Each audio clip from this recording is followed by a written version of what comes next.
Oh, my coffee.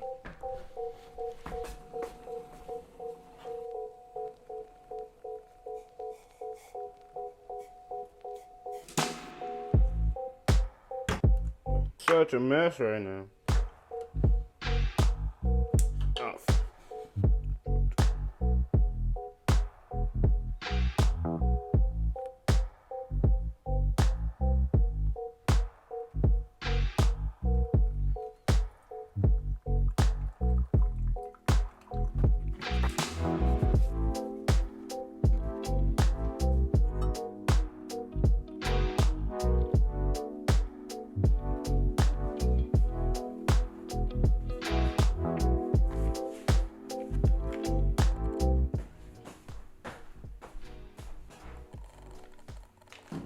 And what's up, guys? My name's Tyrone Reed, and in this video I'm going to be talking about the best camera lens for your crop sensor body or APS-C camera. The best lens, in my opinion, is the Sigma 18-35, their Art Series lens. In my opinion, it's the best lens that you can have for your crop sensor body. That'd be a good thumbnail. Wait, hold on. Let's try. Get off my face. Ah, come on. See me? See lens. What I need to do is I need to move the key light. A couple of benefits of this lens is that the aperture is a 1.8. So in low light situations or conditions where you're recording video, specifically that's what I mainly do is video, is I shoot video for my clients and different events and things like that.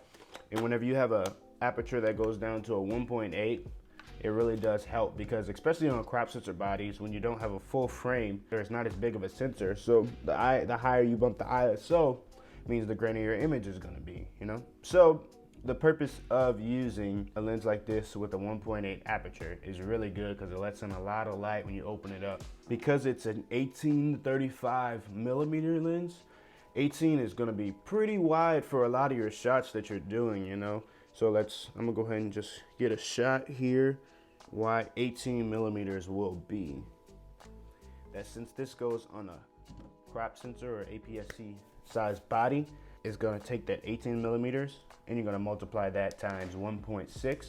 So that's gonna be approximately about 28.8 or like 29 millimeters, you would think, you know? So whenever you're shooting, you have to kind of think about that, especially if you're looking at getting this lens, you know. But then also if you go to the other end of it at the 35, so 35 times 1.6, 6 mil.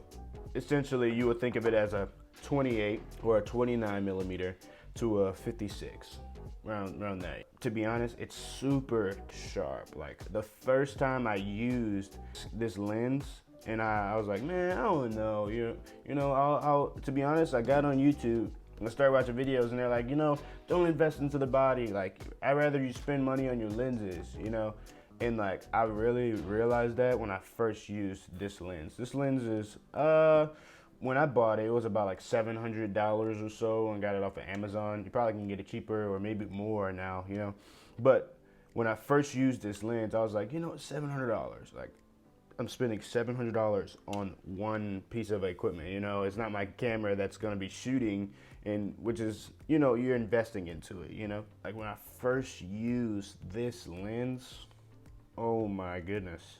And I'll throw some of that footage of that video I made for that first time I used this lens. And the first time I used it, I was like, this is amazing. My life has been changed.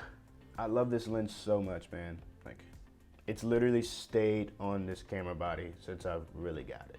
Before this one, I had the 50mm 1.4 on this camera, and like, that was my go-to for the longest period.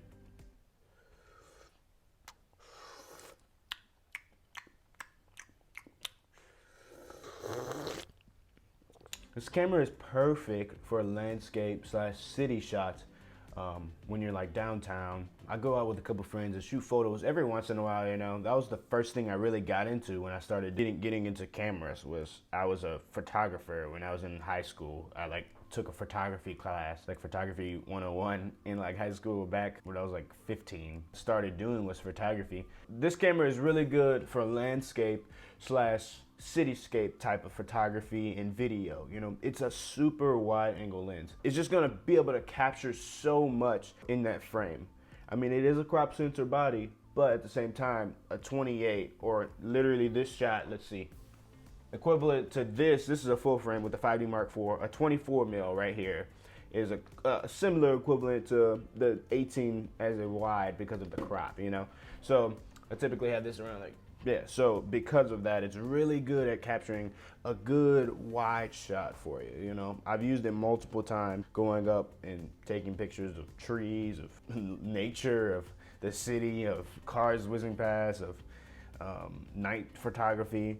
Like I've done quite a bit with it, and I feel like it's a very, very versatile lens. It's not gonna be as wide as like a 10 mil. I used to have a 10 to 22 mil for my camera when I used to do real estate photography.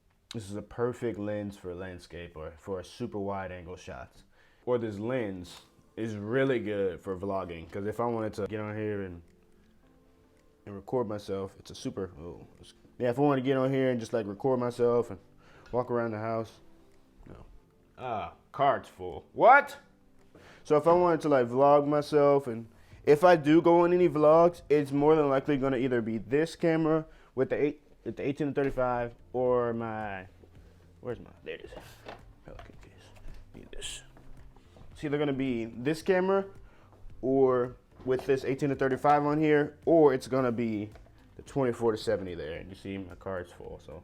Yeah, this camera is literally perfect for vlogging. You can get that. Yeah, I'm not extending my arm out all the way, so you can see kind of right there, you know. This lens will be perfect for vlogging. All right, so the autofocus with this lens is really good too. Majority of the time, it depends on the type of shoot. Because of the type of content that I create, I'm specifically, mainly for event coverage is mainly what I do. Different church services or for recap videos or different things like that. That's mainly what I shoot, and documentary style video. Autofocus of this lens is actually really good. I don't have to worry about it searching, specifically because of Canon's dual pixel autofocus. But this lens does a very good job with this camera, and it's like really one of the, I haven't had really any issues with it at all, autofocus. Now, the only disadvantages that I can find in this lens is that you have to use it on a crop sensor body.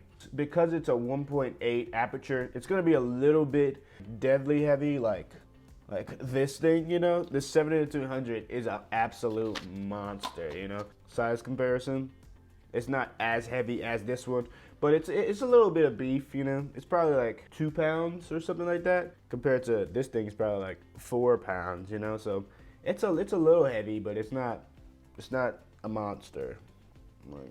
Like, I can't really find a lot of disadvantages or bads to this camera. Usually for lenses that are zooms, they're not as sharp as primes. I'll put this up against a lot of prime lenses that I own. Even like the 50 mil I have, I put this up against that. Like this lens is a game changer. Who is this lens for? There's 3 type of people I will recommend this type of lens to. I recommend this to a videographer who has a couple solid prime lenses already, whether that's a 50 mil, 35, and 85, you know. Secondly, I recommend this to any videographer, photographer that has a solid camera body, whether that's the Canon 80D or even like a T6i or even an M50. I recommend this lens to them because this is just a great lens that's kind of a middle of the ground. It's not like super expensive, like $2,000, like majority of these lenses are. Like this lens brand new is like $2 grand, you know what I mean? But this lens brand new is like $700-800 bucks. Or even the 16 to 35 version EF mount is gonna run you like brand new, I'd say around $1,800 now in 2020 when this video was recorded, you know. Third, I'd recommend this camera to anybody who wants to take their images/videos to the next level. I wanna say thanks again for watching. My name's Tyrone.